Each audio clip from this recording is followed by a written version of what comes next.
আগামী 22শে জানুয়ারি অযোধ্যায় রাম মন্দিরে ভগবান রামের প্রাণ প্রতিষ্ঠা দিবস উপলক্ষে সারা দেশ জুড়ে সাজু সাজু রব।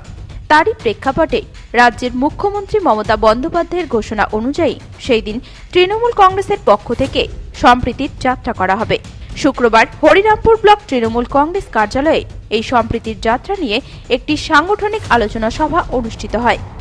এদিনের এই আলোচনা সভায় উপস্থিত ছিলেন হরিরামপুর ব্লক সভাপতি ইয়াসিন আলী, হরিরামপুর ব্লক সহ সভাপতি মনোজিৎ দাস, হরিরামপুর পঞ্চায়েত সমিতির সভাপতি প্রেমচাঁদ নুনিয়া সহ ব্লকের অন্যান্য দলীয় নেতৃত্ব ও বিভিন্ন এলাকার কর্মী সমর্থকরা। এই সম্প্রীতির যাত্রা অনুষ্ঠানের জন্য দলীয় কর্মী সমর্থকদের তরফে বিশেষ উদ্যোগ গ্রহণ করা হয়েছে বলে জানিয়েছেন হরিরামপুর ব্লক সভাপতি ইয়াসিন আলী।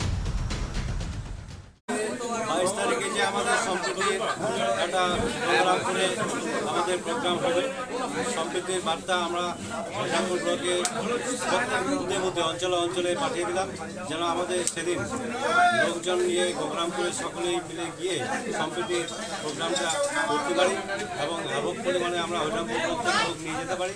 তার জন্য এই বার্তা বিভিন্ন মহল থেকে কর্মী সমর্থকের একটা কিরকম কর্মী সমর্থকদের সাড়া পেলেন আজকের এই থেকে সভা থেকে?